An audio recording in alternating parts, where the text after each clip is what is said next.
দেবাশিসবাবু, আজকে একটা জরুরি মিটিং হয়ে গেছে সন্ধ্যেবেলায়, অনেক কিছু ডেভেলপমেন্ট হয়েছে। ডুরান্ড কলকাতা লিগ পাশাপাশি চলবে, এতগুলো দুটো গ্রুপ এখানে খেলবে, তাদের প্র্যাকটিস গ্রাউন্ড, কলকাতা লিগের খেলা, সব মিলিয়ে কি আপডেট আছে যদি একটু বলেন আমাদের। আপডেট কি থাকবে, মিটিং হয়েছে, মিটিংয়ে আমাদের যেগুলো সমস্যা ছিল সেই সমস্যাগুলো নিয়ে আলোচনা হয়েছে। টিকিট বন্টন গত বছর নিয়ে অনেক সমস্যা তৈরি হয়েছিল, সেটা নিয়ে আলোচনা হয়েছে, এবং কিভাবে মেম্বারদের টিকিট দেওয়া যায় সে নিয়ে আলোচনা হয়েছে।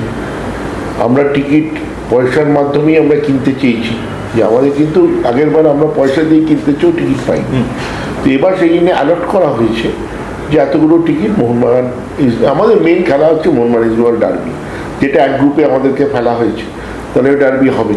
তো সেই জন্য সেই ম্যাচে যেন আমার মেম্বাররা টিকিট পায়, তারা পয়সা দিয়ে কিনতে চায় কিন্তু টিকিট পায় না, বা সাপোর্টাররা, সেইটা আমরা বলেছি ক্লাব কিনে নেবে, আমরা গ্যারান্টি দিয়েছি, আমিও দিয়েছি, ইস্টবেঙ্গলও দিয়েছি।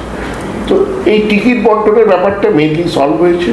তবে যিনি জিওসি এসছিলেন, আজকে জিওসি নিজে হাজির ছিলেন, আমি একটা জিনিস দেখলাম, আর্মির যারা এসছিলেন তারা খুব পজিটিভ ফ্রেম অফ মাইন্ড। এতদিন যারা আর্মি হতো তাদের ফ্রেম অফ মাইন্ড এতটা পজিটিভ ছিল না, এটা আমার ভালো লেগেছে। ওনাদের সঙ্গে মিটিং করে জিওসিএনসি বেঙ্গল এরিয়া, জিওসি একটাই হয়, জিওসি বেঙ্গল এরিয়া এসেছিলেন এবং ওনার সঙ্গে মিটিং করে খুবই ভালো হয়েছে। এবং অরূপবাবু অনেকগুলো মিডিয়েটারের ভূমিকা নিয়েছিলেন, যেটা একটা সফলভাবে উনি করেছেন, মিডিয়েট করেছেন, নাহলে আমাদের সঙ্গে শুধু শুধু আর্মির একটা ভুল বোঝাবুঝি লড়াই। এবং সেইখানে আমি অরূপবাবুর কাছেও কৃতজ্ঞ যে যেভাবে উনি মিটিংটা কন্ডাক্ট করলেন। এবং ডুরান্ড আশা করি ভালো করে হবে, এত বছর পুরনো টুর্নামেন্ট।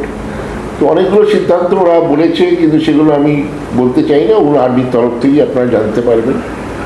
তো বাকি ক্লাবের ভিত্তিক যেটা, আর প্র্যাকটিস গ্রাউন্ডে তো সমস্যা আছেই, এখন মাঠ তো অতগুলো নেই, প্র্যাকটিস গ্রাউন্ডের সমস্যা আছে, আলোচনার মধ্যে সমাধানের চেষ্টা করতে হবে। কলকাতা লিগেরও খেলা চলছে এর মধ্যে, ওটা সার্কাস চলছে, সেটাতে চলতে পারে। তার সঙ্গে আমরা ডুরান্ড নিয়ে মাথা দেবো, এবং আইএসএল আমাদের মেইন টিম আসবে, তারপর তারা প্র্যাকটিস করবে, নিয়ে আলোচনা হবে। দেশবাবু, ডুরান্ড কাপে পূর্ণ দল নিয়ে নামা যাবে, মানে এখানে বিদেশিদের কোনো রকম রেস্ট্রিকশন নেই, সেক্ষেত্রে মোহনবাগান পূর্ণ শক্তি দিয়ে নামবে, এটা হ্যাঁ রেস্ট্রিকশন আছে, কে মনে রেস্ট্রিকশন নেই? আমি 11টা পয়েন্ট করে খাই যাবো না, সেটা বলছি না, আইএসএল এর নিয়ম আছে। হ্যাঁ মানে আইএসএল, তো সেক্ষেত্রে আমরা পূর্ণ শক্তি অশক্তি বলে নয়, আমাদের কাছে মেইন ইম্পর্টেন্ট হচ্ছে এএফসি চ্যাম্পিয়ন্স লিগ টায়ার 2 আমরা খেলছি।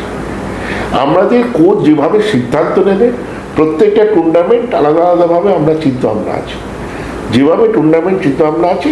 গত বছরে আপনারা দেখেছেন ডুরান্ড কাপ আমরা এএফসির সঙ্গেই খেলেছি, আপনারা দেখেছেন যে মোহনবাগান কীভাবে গুরুত্ব দিয়েছে, তার জন্যই মোহনবাগান কিন্তু চ্যাম্পিয়ন হয়েছে। মুখে গুরুত্ব দিলে হয় না, আমি নাম টিম পুরো নামিয়ে দিলাম দিয়ে হেরে গেলাম, তাদের না, আসল কাজে গুরুত্ব দিতে হয়। তা কাজে মোহনবাগান গুরুত্ব দিচ্ছিল বলেই তো ডুরান্ড চ্যাম্পিয়ন হয়েছিল একেবারে। এবং সেটা নিয়ে আলোচনা করে লাভটা কী আছে? হ্যাঁ, ডুরান্ডের বড় ম্যাচ নিশ্চয়ই ফুল টিমই খেলবে, সিনিয়র টিম আজ। বড় ম্যাচ ছোট ম্যাচ বলে আমাদের লক্ষ্য থাকবে ডুরান্ড যাতে চ্যাম্পিয়ন হতে পারে।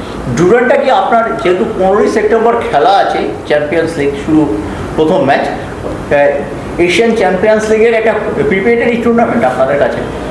সেটা কোচ যেভাবে ঠিক, আচ্ছা, কোচ কবে আসছে সে বিষয়ে কি কোনো সময় মতো জানতে পারবে।